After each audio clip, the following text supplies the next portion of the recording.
This is my 1998 Mercedes-Benz A140, and I'm selling it on Cars and Bids with no reserve. Yes, that's right, I'm selling my little baby Mercedes. I told you I wasn't going to keep it for long, and I didn't. I've only had it about 6 months, and now it can be yours. I had fun with this car. I drove it around for a while. I took it to the racetrack. More on that later, but now it's time to move it along. Today, I'm going to explain why I'm selling my A-Class. Then I'll take you on a tour of the pros and cons of this particular car, and then I'll take it on one more farewell drive. And you can bid on my A-Class live by clicking the link in the description below to visit the auction on Cars and Bids. Okay, so time for a little overview on the A-Class, then I will get into the reasons why I am selling it, and then I will go over some of the pros and cons of my particular A-Class in case you might be interested in buying it, and then I'll take it on one final farewell drive. So let's start with a little overview. The original Mercedes A-Class, that's this, was sold from 1997 through 2004, and it was a new world for Mercedes-Benz, a true entry-level front-wheel drive compact car, like a premium offering compared to Peugeot or Renault or the Volkswagen Golf, but not really territory where Mercedes had been before. Now, over this car's lifespan, about 7.5 years, they made 1.1 million of these original A-Class models, but it was never sold here in North America. So even though these are quite common in a lot of parts of the world, here in the States it's an absolute curiosity, and I surely have one of the only ones on the entire North American continent. Now, whenever I've gone to Europe and to other places, I've always seen them, and frankly, I always thought it looked kind of cool, and I still do. It has this fun wedge shape in the front, and then this weird triangular window design in the back. It's kind of a neat look. It was very distinctive and interesting, and I always kind of wanted to import one. And so it turned 25 years old, which is the cutoff in the United States for easily importing a vehicle, and I figured, let's do it. And so I went all out. I bought the car and I spent approximately $14,000 after the purchase price on getting it here and making it perfect. Yes, you heard that right. More on that in a little bit. But first, I want to talk about why I am selling it. I wanted one of these. I thought it looked cool. I brought it all the way over here from Europe. I spent all this money on it. Why am I selling it? And the simple truth is, it's just not all that good. In fact, it's quite bad. Now, I bought it because I thought it looked cool, but I still think it looks cool. And I kind of thought it would be a novelty, like a fun little interesting experience. And seeing it in person certainly is a novelty. It's a neat looking weird car, especially in the United States where it doesn't exist. But otherwise, there's not much novelty to it. It's just slow. And it's not exciting, and it's not fun, and it's not particularly quirky to drive.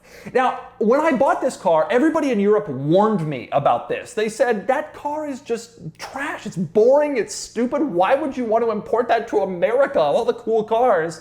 And they were right. Everyone who said that was absolutely correct. Now, to be clear, when I bought it, and even in the very first video I did with it, I made it clear that I didn't expect that I would own it for very long. I didn't really think it was going to stick around for a while. I really bought it as kind of a novelty, and the novelty has passed faster than I expected, but I was expecting to kind of get in and out of it with not all that much time. Specifically, I thought I could overcome the fairly mediocre driving experience just by the sheer force of enjoying the bizarrity of this car in America, but it's not enough. The average driving experience is too average to be canceled out by the novelty. Now, there is some good news here. Number one, it was a nice lesson. Don't do this. I've also wanted to import an Audi A2 and a Fiat Multipla, And I don't think I'll be doing that. I think that cars that look weird but are just boring front-wheel drive European mass market hatchbacks are probably not worth, just because they look cool, they're probably not worth bringing here. I bought the A-Class instead of an A2 or a Multipla because those two aren't yet legal, or they weren't when I bought this. And so I got this to start. And I think it's kind of disavowed me of the notion of wanting one of the others. The other piece of good news here is I did get to enjoy it for 6 months, and it was somewhat interesting, I guess. One other piece of good news with this car, my friends and I took it to a racetrack, and we raced it. More on that when I discuss its flaws shortly. But first, let me give you a little virtual tour of my A-Class to show you what it's all about. Now, like I mentioned, this is an A140, which was the base model at the time. It's a 1.4 liter four-cylinder with 80 horsepower and 96 pound-feet of torque. Now you're starting to see why it was dull. Thankfully, it has a 5-speed manual transmission, which was the most engaging transmission option. Amazingly, there were 3 transmission options. 5-speed manual, there was a regular automatic, but there was also an automated manual, sort of like a manual without a clutch pedal. Those, we found a few of those for sale when we were looking for this car. It's famously unreliable. We didn't want to go anywhere near it. So this has the 5-speed manual, the enthusiast's A-Class. This particular A-Class also has a cool color, which was important to me when I bought the car. I wanted something like fun and cool and eye-catching. And it has a very cool 1990s seat pattern that sort of looks weird, these weird little designs to try to add some funk to this otherwise very boring car. It also has this A-Class key with an A-Class on it, which looks ridiculous and kind of fits the ridiculous character of the car. So there's some interesting little quirks to the car. One other nice thing about my A-Class is it only has about 100,000 kilometers, just a little over. So that's like 62,000 miles. It's pretty low. As for options and extras, this car was ordered new with 2 options. Number 1, air conditioning, and number 2, badge delete on the back. Amazingly, the air conditioning still works. You turn it on, it blows well, and it blows cold. Badge delete also still works because it makes sure that people don't know you're driving an A140. And I'm sure that's why the original owner got the badge delete. Now, you do have one badge on the side of this car which says Classic. As you can see right here on the A-pillar, there were 2 versions offered. There was the Classic and the Elegance. Neither was true. So let me now get into the good and the bad about this car. And buckle up because this is going to get interesting. The good, first off, this car is already located here in the United States. It's at my house here in San Diego. It's titled here in the United States. So if you want something quirky and weird and interesting, I've already done the hard part for you. I brought it here, I titled and registered it. It's here. You don't have to, it's not good, but it's here. And if you want something quirky for what I assume will not be all that much money, you take this to Cars and Coffee and people freak out. I promise you. It's just that the drive there won't be that exciting. The other good thing about this car is that it is truly and honestly the nicest A-Class on earth. And I'm not saying that just to sell it. I'm saying that because I bought this car for $2,400 and I am currently in it, all my expenses, for approximately $18,000 I've dumped into this A-Class. Yes, this is insane and I regret it deeply.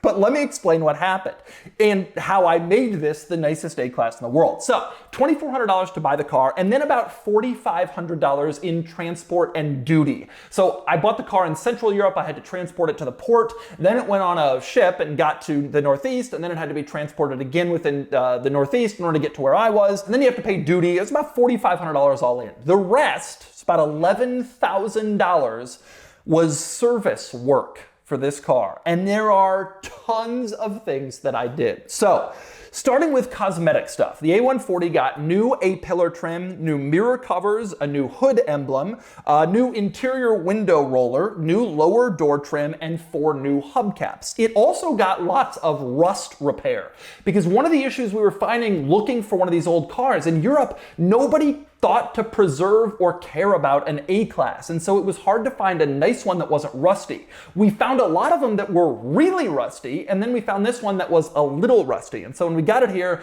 we did a lot of rust repair, which involved cutting out rust, welding in new plates and panels, especially under the car, and painting where necessary. So there was rust mitigation. Then there was the mechanical work, and it was significant. We replaced the parking brake cable, which had failed, the oil filter, the air filter, the fuel filter. We recharged the air conditioning, which has been great ever since. We did an oil change. We replaced the spark plugs. We replaced the drive belt. We replaced the tires with new tires. We installed a new fuel line. We replaced a brake line. We replaced the drum brake shoes. And as a result of all of this, the cosmetic and the mechanical work, this is truly the nicest Mercedes A-Class on earth. I truly mean that. Everyone in Europe has neglected these cars, like I said. They're everywhere. They're just throwaway cars that nobody cared about. But this one has been saved and spared, and it's really nice. And I say that as someone who has already admitted that it's bad and it's boring and I want to get rid of it. And all of that is true.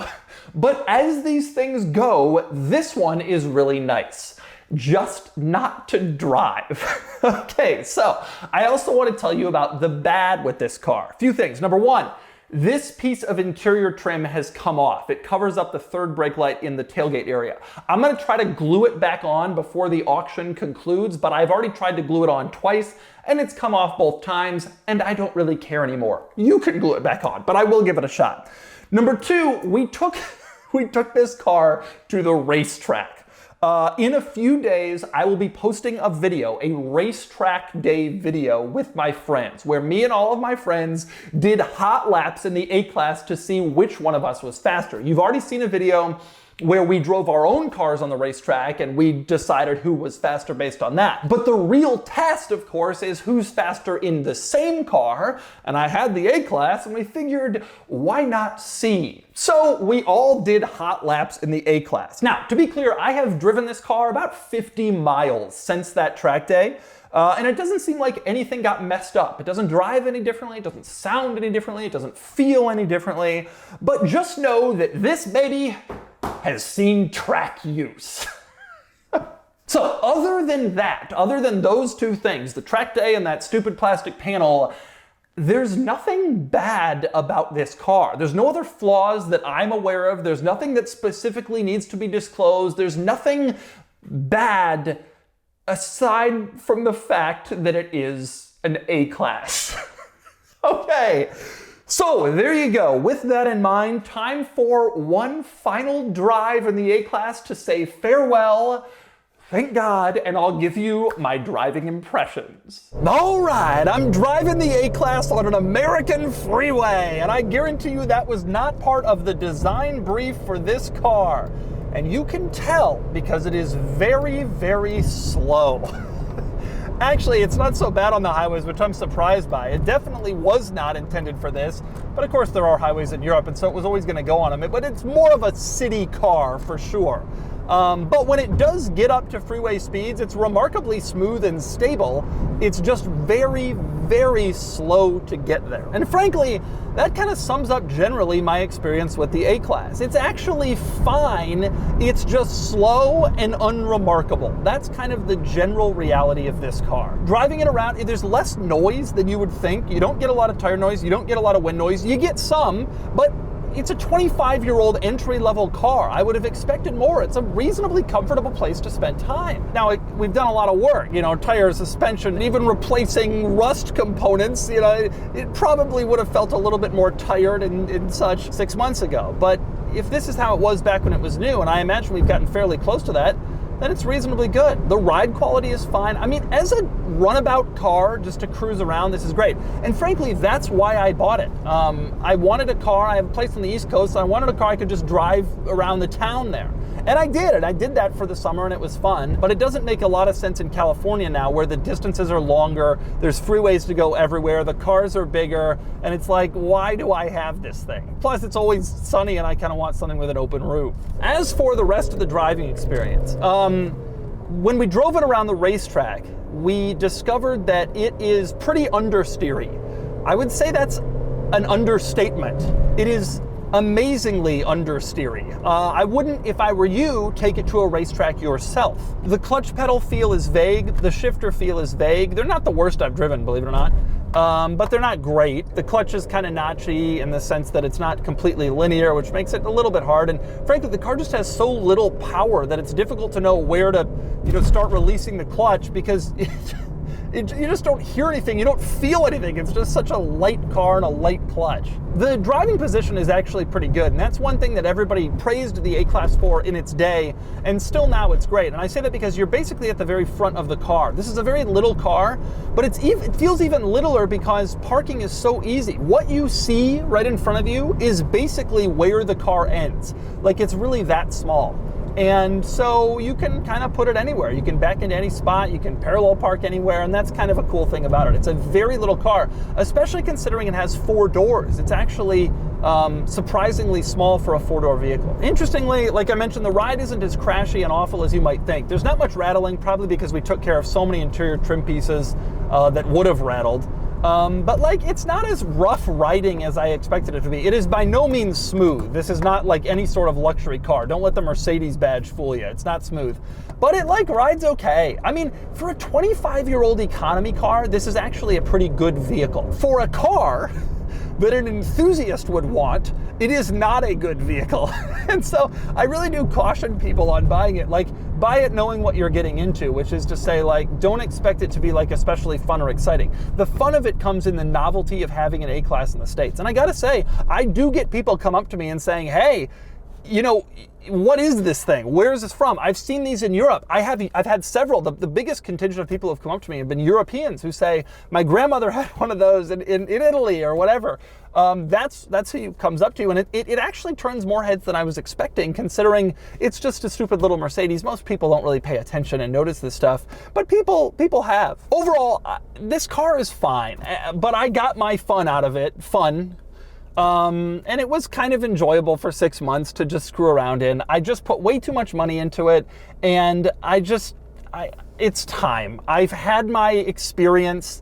I've learned my lesson, and it was acceptably interesting and sort of neat, and certainly it made for a couple of cool photos. But now it's just time to move on in the world of the A-Class and let someone else take this over. And I gotta be honest, there are a lot of people out there into weird, quirky cars that aren't that expensive, and I can't imagine this will sell for a huge amount of money.